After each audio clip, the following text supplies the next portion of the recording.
यूनान और मिस्र रोमा सब मिट गए जहां से, अब तक मगर है बाकी नामो निशान हमारा। कुछ बात है कि हस्ती मिटती नहीं हमारी, सदियों रहा है दुश्मन दौरे जमा हमारा। स्वागत है आप सबका आज की वीडियो में। और आज हम बात करने वाले हैं तमिलनाडु के चीफ मिनिस्टर एम.के. स्टैलिन के बेटे उदयनिधि स्टैलिन के बारे में, जिन्होंने हाल ही में सनातन धर्म के अगेंस्ट कुछ स्टेटमेंट्स दिए हैं। उदयनिधि स्टैलिन के अकॉर्डिंग सनातन धर्म डेंगू और मलेरिया या फिर कोरोना वायरस की तरह, जिसका सिर्फ अपोज नहीं बल्कि उसको पूरी तरीके से अबॉलिश, उसको पूरी तरीके से इरेडिकेट कर देना चाहिए। तो आज की वीडियो में हम उदयनिधि स्टैलिन को करारा जवाब देंगे, तो एंड तक बने रहिए। जिस सनातन धर्म को मुगलों का क्रूर इस्लामिक राज्य, पुर्तगालियों का शोषण, अंग्रेजों का दोहन, 1400 साल की इस्लामिक राज्य और 400 साल का ब्रिटानिया हुकूमत नष्ट नहीं कर पाया, उसको ये चूजा क्या खाक नष्ट करेगा। मैकॉले की हिंदू विरोधी शिक्षा व्यवस्था और नेहरू की हिंदू विरोधी राज्य व्यवस्था जिस सनातन धर्म पर बार बार आक्रमण करने के बावजूद नष्ट नहीं कर पाई, उसको ये चूजा स्टैलिन क्या खाक नष्ट कर पाएगा। वेटिकन के पादरियों की थूक चाटकर जीवन व्यापन करने वाला स्टैलिन, जो कि लोगों की चापलूसी करने के लिए कभी खुद को डिवाउट क्रिश्चियन तो कभी अपने आप को एथिस्ट बताता है, वो आज सनातन को समूल नष्ट करना चाहता है। अरे उदयनिधि स्टैलिन क्या, उसका बाप, उसके बाप का बाप और इनकी 100 जनरेशंस मिलकर भी कोशिश करें ना, तो सनातन धर्म रूपी सिंह का एक बाल तक नहीं हिला सकती। शर्म तो ये सोचकर आती है कि तमिलनाडु, जो कि लैंड ऑफ स्पिरिचुअलिटी है, जहां पर धर्म हर जगह निवास करता है, उसका चीफ मिनिस्टर का बेटा आज ये स्टेटमेंट्स दे रहा है। जिस तमिलनाडु की 88% आबादी अपने आप को हिंदू क्लेम करती है, उसके चीफ मिनिस्टर के बेटे ये कह रहे हैं कि सनातन धर्म डेंगू और मलेरिया की तरह है और उसका समूल नष्ट कर देना चाहिए। धर्म ये सोचकर आती है कि कौन है वो लोग जो अपने आप को हिंदू भी कहते हैं, लेकिन ऐसे व्यक्ति को वोट देते हैं और इनकी पार्टी को वोट देते हैं जो बाद में आके सनातन को ही नष्ट करने की बात करते हैं। जो तमिलनाडु फेमस ही है रामेश्वरम, मदुरई, तंजावुर जैसे इतने फेमस टेंपल्स की वजह से, जिसकी आइडेंटिटी ही सनातन धर्म पर टिकी है, उस तमिलनाडु के चीफ मिनिस्टर का बेटे सनातन धर्म के खिलाफ ऐसी स्टेटमेंट दे रहे हैं। शर्म आनी चाहिए। सनातन को डेंगू और मलेरिया से कंपेयर करने वाले उदयनिधि के सूर्य का अस्त तो जरूर होगा। इंडिया ब्लॉक, जो आज मेन ओपोजिशन ब्लॉक है, वो इनकी स्टेटमेंट से अपना पल्ला झाड़ रहे हैं और देश के लोग तो इनको गालियां दे ही रहे हैं। खैर, दुनिया के सबसे बड़े मास मर्डरर के नाम पर अपने परिवार का नाम रखने वाले इस परिवार से और क्या ही एक्सपेक्ट कर सकते हैं। जी हां, इनके परिवार का ही नाम स्टैलिन है। रशिया के कम्युनिस्ट पार्टी के लीडर स्टैलिन ने 1936 से लेकर 1938 तक में 7.5 लाख लोगों का मर्डर किया, साथ ही लाखों लोगों को लेबर कैंप्स में फोर्सिबली भेजा। ऐसे व्यक्ति को तो ये लोग पूजते हैं, तो इनसे और क्या ही एक्सपेक्ट किया जा सकता है। ये लोग सिर्फ खून खराबे और हिंसा की बात कर सकते हैं, ये लोग सनातन धर्म को नष्ट करने की बात कर सकते हैं। अच्छा हां, पूजने से याद आया, उदयनिधि की माता जी तो खुद ही देवी देवताओं को पूजती हैं, हिंदू देवी देवताओं को। तो क्या इस हिसाब से उदयनिधि अपने आप को डेंगू और मलेरिया की पैदाइश बता रहे हैं?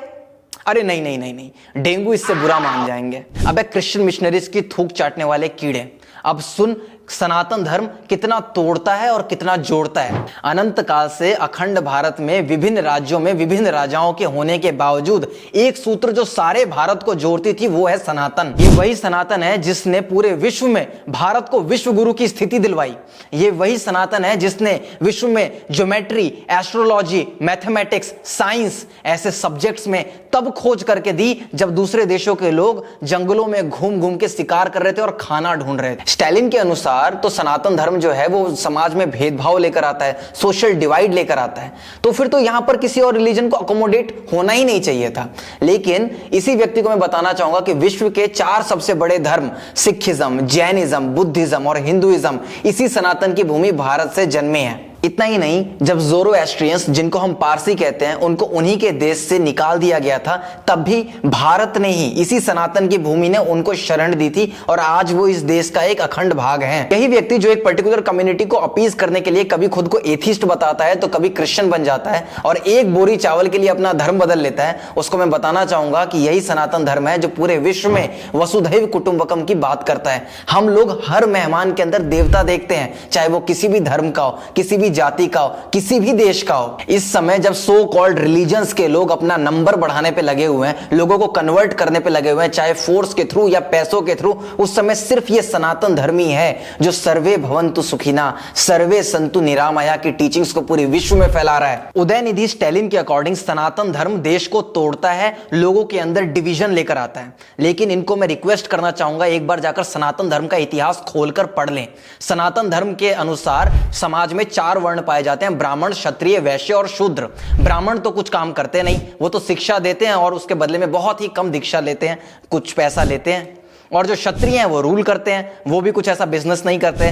तो भला भारत जो है वो विश्व की 26% जीडीपी कैसे ऑक्यूपाई कर रहा था अगर यहां पर सोशल इंटीग्रेशन था ही नहीं? तो अगर समाज में हर समय दंगे ही हो रहे थे, झगड़े ही हो रहे थे, तो कैसे वैश्य और शूद्र कम्युनिटी इतना स्ट्रॉन्ग पार्टिसिपेशन कर रही थी यहां की इकोनॉमी में? किसी के अंदर थोड़ा सा भी दिमाग होगा ना तो वो ये चीज समझ पाएगा कि बिना सोशल इंटीग्रेशन के कोई भी कंट्री डेवलप कर ही नहीं सकती।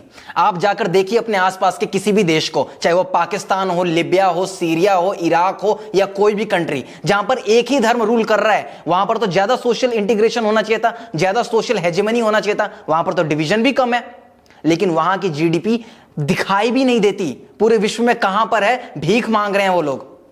भारत उस समय भी गौरवशाली था और आज भी गौरवशाली है, क्योंकि सनातन तब भी था, सनातन आज भी है और सनातन आगे भी रहेगा। हम ये नहीं कह रहे कि समाज में कोई भी कमी नहीं थी या सनातन धर्म में कुछ भी मिस्टेक नहीं हुई है। सनातन धर्म के कुछ लोगों से कुछ गलतियां हुई हैं और वो हम एक्सेप्ट करते हैं, लेकिन इसका मतलब यह नहीं कि सनातन धर्म को ही उखाड़कर बाहर कर दिया जाए और सनातन धर्म को ही हम लोग नष्ट करने पर आतुर हो जाएं। जिस तरीके से डीएमके पार्टी के उदयनिधि स्टैलिन जिन्होंने ये स्टेटमेंट दी है, वो खुद अभी लैंड ग्रैब केस के चक्कर में बेल लेकर बाहर बैठे हुए हैं। इनकी खुद की उदयनिधि स्टैलिन फाउंडेशन के ऊपर 34 लाख का ईडी ने केस ठोका हुआ है। इनके ऊपर अगर हम बात करें तो इस हिसाब से तो डीएमके पार्टी को ही बंद कर हटा देना चाहिए और शायद उससे देश का कुछ भला भी हो। लेकिन ऐसा करना बिल्कुल भी सही नहीं होगा ना, क्योंकि पार्टी में कुछ अच्छे भी लोग होंगे, होप सो। खैर, स्टैलिन जैसे छठपूंजी तो आए दिन कुछ ना कुछ कमेंट करते ही रहते हैं, लेकिन शर्म की बात यह है कि इनको जवाब देने के लिए हिंदुओं के पास कोई आर्गुमेंट ही नहीं होता, क्योंकि वो लोग शास्त्र ही नहीं पढ़ते। आज के सनातनी लोग कहते हैं गर्व से कहो हम हिंदू हैं, लेकिन अगर वो शास्त्र नहीं पढ़ रहे, अगर वो वैदिक स्क्रिप्चर्स नहीं पढ़ रहे, तो उनको कहना चाहिए शर्म से कहो हम हिंदू हैं। अरे आज का समय इंस्टाग्राम पे रील बनाने का नहीं है या यूट्यूब पे शॉर्ट्स देखने का नहीं है। आज का समय है सनातन धर्म की तरफ वापस से मुड़ने का, वापस से अपने शास्त्रों को पढ़ने का। जिस समय में हम एक्टर्स और सुपरस्टार्स को पूज रहे हैं, आज का समय है मध्वाचार्य, रामानुजाचार्य, शंकराचार्य जैसे महान आचार्यों को पूजने का। जब चारों ओर से सनातन धर्म के प्रति आक्रांताओं के आए दिन कुछ ना कुछ कमेंट्स, कुछ ना कुछ आर्ग्यूमेंट्स आते रहते हैं, तो इस समय है सनातन धर्म को वापस से पुनर्जीवित, पुनर्स्थापित करने का। लेकिन लोग तो इतना ज्यादा खो गए अपने मोबाइल स्क्रीन के अंदर, इंस्टाग्राम रील के अंदर, कि उनको इससे कोई होश ही नहीं है। हमारी हाथ जोड़कर विनती है कि अगर आप सनातन धर्म के लिए सच में संवेदना रखते हैं तो प्लीज अपने शास्त्र पढ़िए, आप इन लोगों को जवाब दीजिए। वरना आज एक व्यक्ति बोल रहा है कि सनातन धर्म को नष्ट कर देंगे, कल बहुत सारे लोग बोलेंगे कि इसको नष्ट कर देना चाहिए, और हमारे पास भी कोई आर्गुमेंट नहीं होगा इनको वापस बोलने के लिए, जिस तरीके से आज कोई आर्गुमेंट नहीं है। अपने स्क्रिप्चर्स पढ़ें, भगवत गीता पढ़ें, श्रीमद् भागवतम पढ़ें, शास्त्र पढ़ें, वैदिक स्क्रिप्चर्स पढ़ें, और साथ के साथ हमारे चैनल पे आए हुए वीडियोस को भी देखें। इसको लाइक करें, सब्सक्राइब करें और कमेंट भी करें, और अगर आपको ये कंटेंट पसंद आया है तो अपने फ्रेंड्स के साथ शेयर भी करें। Thank you very much, see you in the next video.